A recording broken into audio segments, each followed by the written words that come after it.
Encore une fois, nous retrouvons-nous devant un bâtiment historique ici dans la capitale Port-Louis.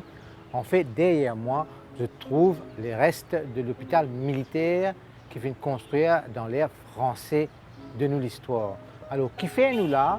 Nous là pour cause de le bâtisseur de cet hôpital-là, qui n'est nul autre que Bertrand François Mahé de la Bourdonnais, quelqu'un qui fait moque l'histoire de Maurice de par tellement de choses qu'il a fait faire.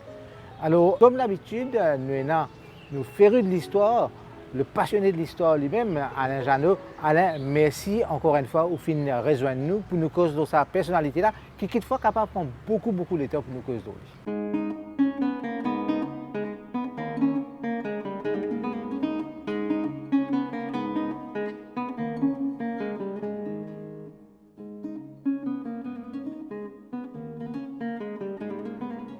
Alain Janot, merci encore une fois au fin de rejoindre moi. Alors, ce bâtiment-là, beaucoup de gens ne connaissent pas qui était ce bâtiment-là. Raconte un petit peu qui il était premièrement et comment il est lié à Mahé de la Bourdonnais. Ce bâtiment-là, c'est l'hôpital qui Mahé de la Bourdonnais qui finit construire Maurice vers les 1740. Donc, Patiena, l'hôpital dans Maurice, elle est en Livine Maurice, qui commence à développer pour lui, mais absolument, bien l'hôpital. Bon, il y a des petites affaires qui Nicolas de Maupin, il mettait pour 30, 40 10 personnes, tu es capable de soigner, mais ça, l'hôpital-là, tu es capable d'accueillir jusqu'à 510 personnes. Et pour nous capables bien comprendre la pertinence de tout ça, nous avons la vie de Mahé de la Bourdonnais. Donc, Mahé de la Bourdonnais, il est né à Saint-Malo, qui se trouve en France en 1699, dans une famille de nobles. Et quand on reste dans Saint-Malo, presque tout le monde, comme on dit, il a une relation avec la marine. Hein. Et Mahé de la Bourdonnais, depuis ses enfants, il est content de la marine. Et son héros, c'est un grand corsaire malouin qui s'appelle Duguay-Trouin. Duguay-Trouin, c'est ici, Duguay-Trouin, c'est là. Dans les liens, il faut son papa, dire son papa, mon envers travaille au bateau. Et depuis là, 10 ans, il monte au bateau. Il y a un noble, hein, il monte au bateau comme une mousse. Une mousse, c'est un dimoun qui, comme on dit, au bas de l'échelle complètement. Et donc là, il commence à grimper les échelons puisqu'il montrait une disposition favorable. Et en plus de ça, Mahé de la Bourdonnais, il y a un coach au bateau, un père jésuite qui enseigne les mathématiques. Il est très intelligent, il apprend bien vite. Son supérieur trouvait qu'il considérait correct, il montait, il vient jusqu'à lieutenant. Et là, il rentre lieutenant dans la Compagnie des Indes. Et hop, en 1734, il gagne une proposition pour devenir gouverneur de l'île de France. À ce point-là, il est influent, alors, déjà à cette époque-là, parce que le gouverneur, ce n'est pas n'importe qui. Ben oui, il est dans une famille influente, parce qu'il faut dire qu'il est marié avec une madame qui s'appelle Anne-Marie Françoise Lebrun de la Franquerie, qui lui aussi appartenait à une grande famille. Et il gagne sa posting là, pour lui, et il a de compétences aussi, hein, vous trouvez au fur et à mesure qu'il proposait, quand ces compétences il y en a, et si nous dans Maurice aujourd'hui, il est le père fondateur de ce pays-là. Hein. Et Belleville ici est nommé en 1734 et il pose les pieds sur la terre à Maurice le 5 juin 1735. Alors, Maurice, qui tu étais à cette époque-là? À l'époque-là, Maurice, Tchéna, 200 colons et le reste, ce sont des esclaves. Et pour lui, c'était la ville n'importe et quelques petits hameaux par-ci par-là, Badjimoun abandonné un petit peu, hein, pour ainsi dire. Et de la Bourdonnais rentrait tout ça des autres. Là, il dit, bon, bien mettre l'autre là-dedans. Et lui, il tient qui a beaucoup de rectitude, beaucoup de discipline de par son métier et aussi de par son caractère. Et là, quand il rentrait, un seul coup de l'igueté, il voyage beaucoup, un seul coup de l'igueté, il choisir pour lui comme, pour ainsi dire, c'est déjà le chef lui-même, mais il peut développer comme un port et il peut mener la même préséance l'île Bourbon. Hein?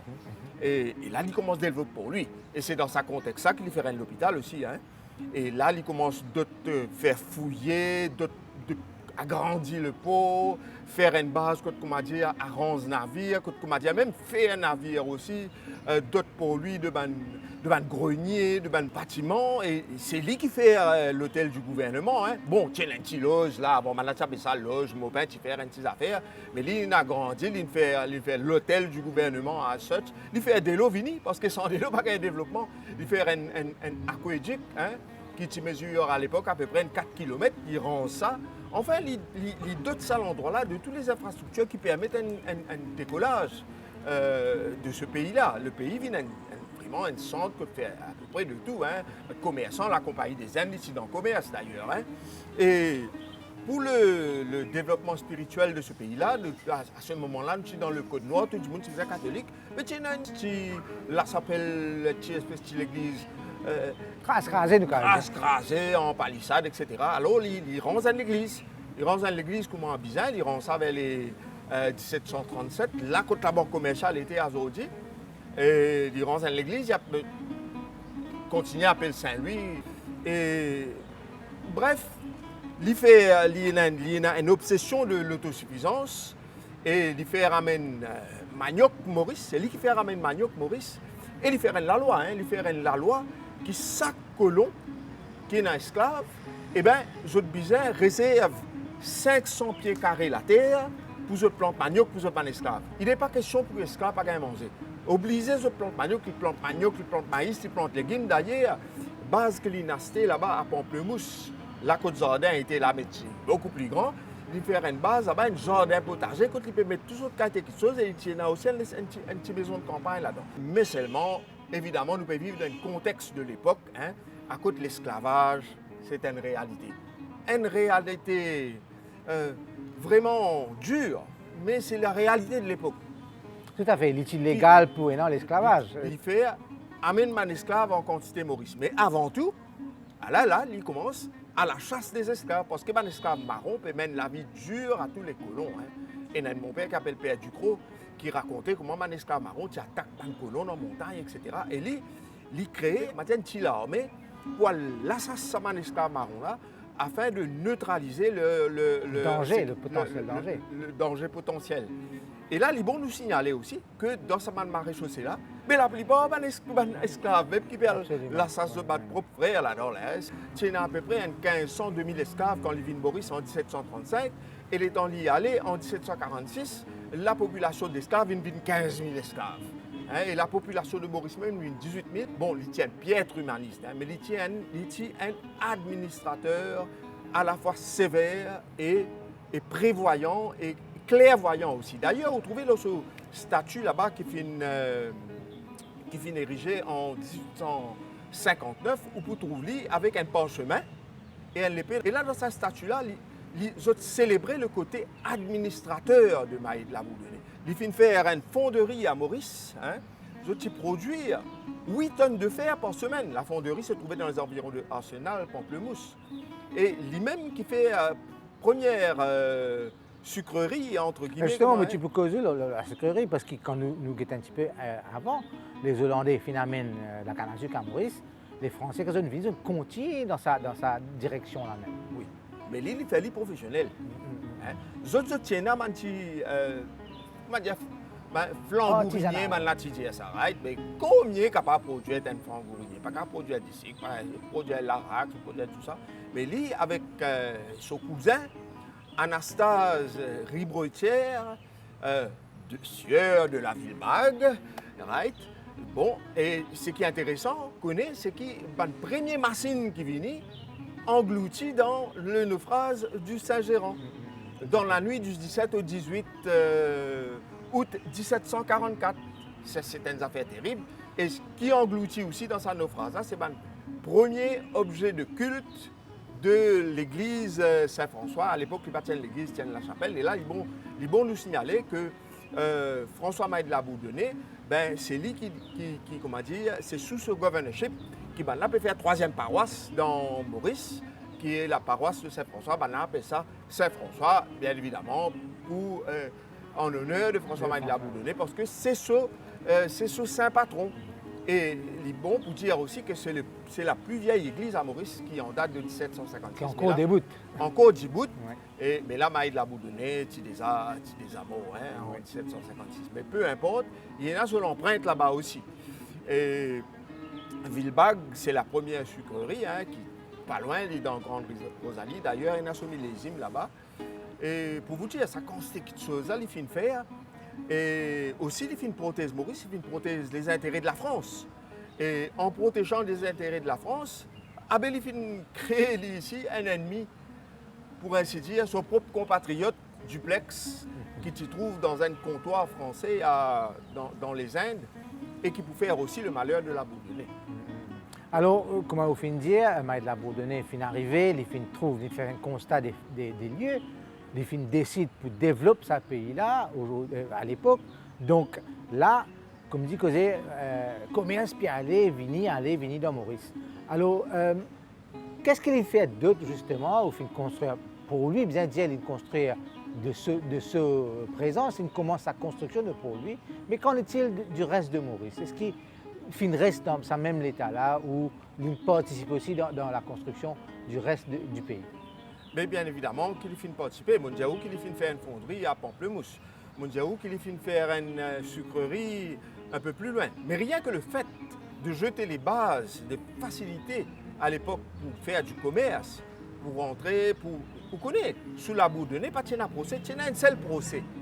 Il suffit des affaires tellement strictes qu'il y a des gens qui régler des problèmes, des litiges entre les gens par lui-même, pas de besoin de la cour. Un seul procès est enregistré pendant les 10 ans qu'il reste. Malgré tout ça, vous connaissez, la Bourdonnais gagne la vie très tumultueuse. Très tumultueuse. D'ailleurs, quand il rentre à Maurice, et il est bien content sur madame, et comment il est rentré en 1735, eh bien, il y a un enfant ici qui s'appelle François Gilles de la Bourdonnais, et les enfants l'amour. Les enfants l'amour en 38, à peine l'inné, il est mort quelques temps après, et il est mort en février, à la madame suit pas derrière en mai 1738. Il perd 10 enfants, il perd 10 madame. Et là, alors justement, ces deux personnes sont enterrées aujourd'hui à l'intérieur de l'église de la cathédrale Saint-Louis. Oui, ils sont enterrés dans la cathédrale Saint-Louis, tous les deux dans la cathédrale aujourd'hui, mais longtemps ils étaient dans... le cimetière à côté. Le petit, non, ils étaient dans l'église Saint-Louis là. Après, elle est là, quand l'église est cassée, je rebouse l'écho. Vous connaissez l'écho, tu mets l'équerre dans un petit chasse. Et donc, après, je bouse les restes, je l'amène dans la cathédrale. Et aujourd'hui, je repose en paix dans la cathédrale. C'est l'épouse et le fils de la Bourdonnais. Et la Bourdonnais est tellement découragée qu'il reste dans sa maison de campagne à Pamplemousse. Il est tellement découragé avec ça qu'il va à une maison de campagne avec la compagnie des Indes. Mais vous connaissez, il y a un petit réconfort avec une blanchisseuse qui finit de lit une fille naturelle, pas de lit ce nom, mais il y a une fille naturelle. Et il dit, bon Dieu, qui m'a aidé la Bourdonnais, il y a 7 enfants. Il y a 7 enfants, et des madames officielles, plus il y a là-dedans des enfants naturels. Et donc, après, il finit marié avec une madame de Combo. Il gagne encore des enfants, il gagne le malheur encore perdu encore un garçon par la suite. Quelques temps après 6 ans, il perdu encore un garçon. Vous connaissez qui, vers les 1746, toujours dans le cadre de prise de Madras, vous connaissez à côté, comme on dit, Duplex qui finit Prosely, qui finit faire business au rançon anglais, etc. Une longue histoire, on préfère pas ce là. Peut-être après nous sommes capables de causer sa dimension Duplex à Bourdonnais là. Mais peu importe, finalement, là, arrête ce governorship quand il rentre Maurice en 1746, il apprend qu'il finit remplacer. C'est Félix Barthélemy David qui finit remplacer. Et là, l'étant il retourne en France, je passe en procès. Je passe en procès, je enferme en 1748. À la Bastille. Ah, il est enfermé comme un vulgaire n'importe qui. Et c'était très dur pour lui, enfermé en 1748. Et là, c'est le déclin. C'est le déclin. En 1751, il a quitté. Mais il n'a pas fini de vivre longtemps après. En 1753, il quitte ça, le monde-là, il y allait. Mais il quitte ça, le monde-là, quand même, la tête haute. C'est à l'hôpital-là, en fait, moi, tu peux revenir vers ça pour terminer quelque part. Il n'est pas pour n'en qui appelé l'hôpital militaire. Absolument, mais ça, à l'époque-là, on connaît l'île Maurice qui accueillait beaucoup de soldats, il y a beaucoup de conflits dans la région et c'est ainsi qu'il y appelle l'hôpital militaire. Mais ça qui est intéressant de ça, l'hôpital-là, ça qu'il finit construit, il n'y a pas d'esclave, ça. Tout à fait. C'est la main-d'œuvre esclave. Mais les autres, pas gagner accès, on va dire ça, quand c'est là pour soigner ici. Oui, c'est encore un fait de l'histoire qui n'est pas capable d'écarter. Il y a une réalité. Il y a une réalité triste. Mais à aujourd'hui, l'y appelé pour accueillir la mémoire des esclaves. Tout à fait, le musée de l'esclavage qui pouvait ici dans ce Oui. bâtiment-là. Donc merci encore une fois à Non, c'est Alain moi qui Janot vous et à très bientôt pour une prochaine émission.